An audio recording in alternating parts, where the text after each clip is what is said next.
देखिए, चतरा जिले में अवैध अफीम की खेती पर अब चलेगा सबसे बड़ा एक्शन। सरकार की जीरो टॉलरेंस नीति को जमीन पर उतारने के लिए आज समरनाला सभाकक्ष में एक उच्च स्तरीय बैठक हुई। बैठक की अध्यक्षता की सीआईडी के डीआईजी असीम विक्रांत मिंज ने। वही साथ में मौजूद थे बोकारो के आईजी सुनील भास्कर। हजारीबाग और चतरा जिले के तमाम वरिष्ठ अधिकारी भी इस महत्वपूर्ण बैठक में शामिल हुए। आईजी असीम विक्रांत मिंज ने साफ कहा कि अवैध अफीम की खेती को पूरी तरह समाप्त करना सरकार की सर्वोच्च प्राथमिकता है। उन्होंने दो टूक निर्देश दिया, जो भी व्यक्ति अफीम की खेती या उसके अवैध कारोबार में शामिल है उसके खिलाफ कार्रवाई हर हाल में होगी, किसी को बख्शा नहीं जाएगा। बैठक में पिछले साल चलाए गए विनिष्टीकरण अभियान की समीक्षा भी की गई, जब चतरा जिले में 27,000 एकड़ में फैली अवैध अफीम की खेती को नष्ट किया गया था। वही आईजी ने बताया कि इस बार भी अभियान शुरू हो चुका है और व्यवस्थित तरीके से खेती की पहचान कर तेज और प्रभावी कार्रवाई की जाएगी। वही आईजी ने नारकोटिक्स मामलों पर सख्त रुख अपनाते हुए कहा कि एक आरोपी की अवैध संपत्ति पहले ही जब्त की जा चुकी है, जबकि 7 से 8 संदिग्धों की संपत्तियां चिन्हित की जा रही है। उन्होंने साफ चेतावनी दी है कि सिर्फ खेत पर काम करने वाले नहीं, बल्कि पीछे से खेल करने वाले सफेद पोश लोग भी कानून के निशाने पर रहेंगे। वही बैठक में सिर्फ अफीम की खेती ही नहीं, बल्कि जिले में बढ़ते साइबर फ्रॉड, साइबर सुरक्षा के मामलों पर भी विस्तार से चर्चा हुई। अधिकारियों को साफ निर्देश दोनों मोर्चों पर मुस्तैदी और सख्ती से काम करे।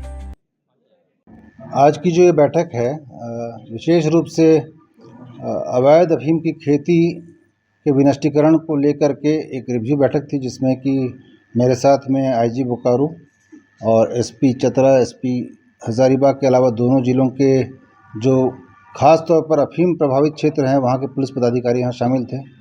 मुख्य रूप से आज हम लोगों ने जो पुराने जो कांड हैं उनकी समीक्षा की कि क्या स्थिति है पुराने अफीम के कांडों की, एनडीपीएस कांडों की। साथ ही साथ इस साल जो हम लोग विनिष्टीकरण का अभियान करने वाले हैं उसकी एक तरह से शुरुआत है आज। लास्ट ईयर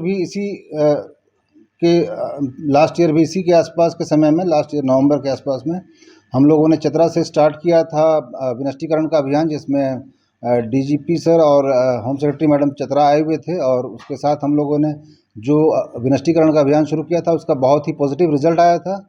और पिछले एक साल में करीब 27,000 एकड़ रिकॉर्ड स्तर पे अवैध अफीम की खेती विनष्ट की गई थी। तो हमारा प्रयास है कि इस साल भी हम लोग उसी तरीके से, उसी सिंसियरिटी के साथ में खेती का विनष्टीकरण करें, साथ ही साथ पिछले बार से बेहतर करें। और जो भी प्रभावित इलाके हैं उस इलाके में ये मैसेज जाए कि हम लोग अब अफीम की खेती या एनडीपीएस के मामलों को लेकर के सरकार बिल्कुल जीरो टॉलरेंस की नीति पर कार्य कर रही है, और जो भी इस चीज़ में शामिल होगा उनको बख्शा नहीं जाएगा। कोई बात है सर कि हर वर्ष जो है कार्रवाई होती है, लेकिन फिर भी व्यवसाय जो है ब्राउन शुगर हो या अफीम हो वो रुकने का नाम नहीं ले रहा है। और अब धीरे धीरे यहाँ की युवा पीढ़ी भी उसको ऑब्जर्व। सिर्फ चतरा की बात नहीं है, बाकी सभी जगहों पर इस चीज़ को हम लोगों ने महसूस किया है कि नारकोटिक्स से संबंधित जो मामले हैं उसकी गंभीरता बढ़ी है। और इसी गंभीरता को देखते हुए हम लोगों ने ये प्रयास किया है कि बेहतर तरीके से काम करें। जैसा पिछले साल हमने बताया कि रिकॉर्ड लेवल पे विनिष्टीकरण किया गया था, तो इस साल उससे ज़्यादा बेहतर करना है। प्लस उसके अलावा जो पिट एनडीपीएस के मामले हैं जिसमें कि खेती करने वाले लोगों को, उसके अगेंस्ट में हम लोग कार्रवाई करेंगे, पिट एनडीपीएस के तहत कार्रवाई करेंगे। एक और जो चतरा ने एक जो विशेष काम किया है इस बार, कि इस बार एक एनडीपीएस के मामले में एक व्यक्ति पर उसकी संपत्ति अटैच की गई है, तो वो उससे पहले झारखंड में कभी नहीं हुआ था। तो हम लोग स्टेप बाय स्टेप चीज़ों को और उसकी इंटेंसिटी को बढ़ा रहे हैं। अभी एक की संपत्ति अटैच हुई है, चतरा में ही कम से कम 7-8 ऐसे लोगों को आइडेंटिफाई किया जा रहा है जिन्होंने अफीम के माध्यम से या फिर नारकोटिक चीज़ों के माध्यम से संपत्ति बनाई है। उनकी संपत्ति चिन्हित की जाएगी, उसको जब्त किया जाएगा और उनके ऊपर बाकी जितनी कार्रवाई हो सकती है हर एक तरीके से कड़ाई की जाएगी।